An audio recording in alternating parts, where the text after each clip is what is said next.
So hopefully in the last video you understood how critical it is to deploy or create your financial plan or business plan. Now you might be thinking that how you should go about creating one. What are some of the best practices? So while I can continue to take sessions on detailing out your financial plan, a lot of things might change depending on the industry vertical that you are focusing on.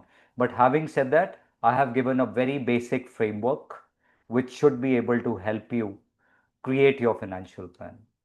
So when we were, young and we were going to school, we read a very basic equation for profit and loss. So if you remember that, it is very simple. It is revenue minus costs is equal to profit or loss, right? So let's look at the first lever, revenue. And a lot of people say that, Abhishek, you know what, I am looking at doing 2 crores of revenue at the end of year one. Now, my question to them is that how are you so confident? Have you done a bit of scientific thinking around what kind of customers you will target? How many customers will you target? What each customer is going to give you, and so on and so forth, right? So if you look at the first equation for revenue, while I have kept it very simple and you can continue to double click on each of the variables that I've mentioned here, the very basic equation for revenue is number of customers multiplied by average order value, or the price that each customer is supposed to pay for the product or service that you're providing them with. The second particular lever, as I told you, is the cost or the expenses. Now, there could be variety of expenses, and a lot of founders at an early stage are not able to think about all the critical expenses that might be needed for them to achieve the revenue target that they have kind of laid out. So some of the expenses, your basic one-time setup costs, right? So setup costs include registering your company or setting up your office, anything which is related to setting up a compliant and operational firm, right? So all those expenses will come here. Then raw material costs, depending on the kind of organization or the kind of product and service that you're supplying, there will be some raw materials that you would need to procure. If you're a tech firm, it could be the cloud cost, it could be some of the tech infrastructure, or it could be some of the third party tech guys that you need to onboard, right? Which could act as a raw material. But on the other side, if you are doing a hardware product or any kind of D2C consumer product, then I'm sure that you will be able to understand that there will be some raw materials that you would need to procure in order to convert them into the finished product. So raw material costs are extremely important. Marketing costs, absolutely. I think it is something which is common to most startups. You cannot start earning revenue until you have a defined marketing strategy, what kind of marketing costs you would need to incur to achieve the kind of top line targets you have set for yourself. Now here you can see that in next to marketing cost we have written CAC into number of customers. Now what is CAC? CAC stands for customer acquisition cost. Basically, what is the cost that you incur to acquire one single customer? Marketing cost could vary by channel. It could vary by the type of customer cohort. For example, B2B marketing cost might be different than a B2C marketing cost. So it is absolutely critical for you to think about the kind of marketing costs you would need to incur to achieve your top line. Tech costs, all the firms, today need to incur some tech costs. Even if you're not a tech firm, you need to, you know, procure some softwares for you to function on a daily basis. It could be a basic CRM, it could be deployment of your own website, etc., etc. So again, a critical lever, and depending on if you're a tech firm, then this becomes a major cost for you, right? HR costs, basically, I'm very sure that 12 months down the line or 6 months down the line, you would need to hire some critical resources.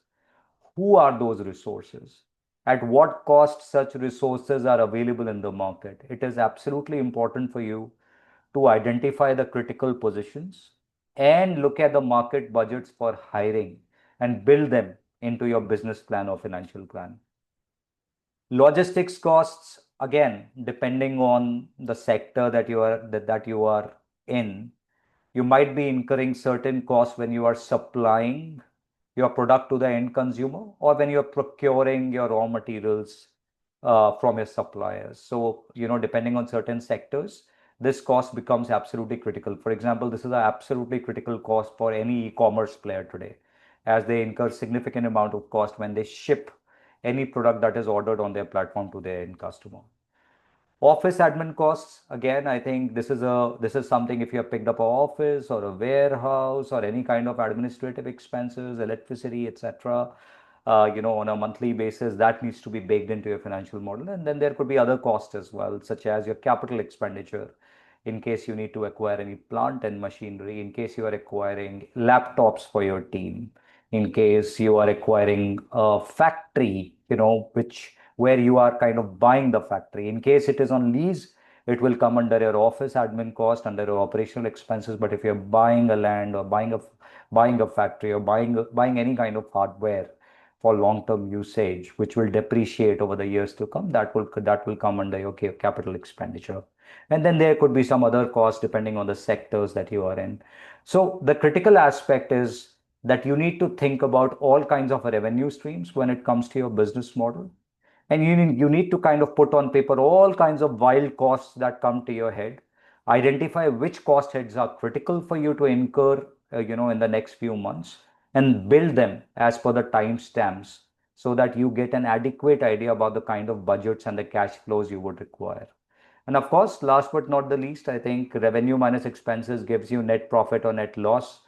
Now, one point I would like to make here is that it is absolutely critical for you to think about something called as path to profitability. Gone are the days where people would appreciate businesses which will continue to burn cash for the long run unless you have a very strategic investor backing you, right? So I'm not saying that you need to be profitable on day one, but at least in your financial plan or in your business plan, you need to figure out a path to profitability. That say in 18 months from now, or in 24 months from now, or in 30 months from now, or whatever that time period is, you are looking at turning break even and becoming net profitable. So if your financial model on a month-on-month basis or on a year-on-year basis is showing a path to profitability, those are very good signs for a sustainable business model in the long run. So hope you understood the basic framework. In the next video, I will take you through one of the simple templates for you to create your financial model. Keep watching.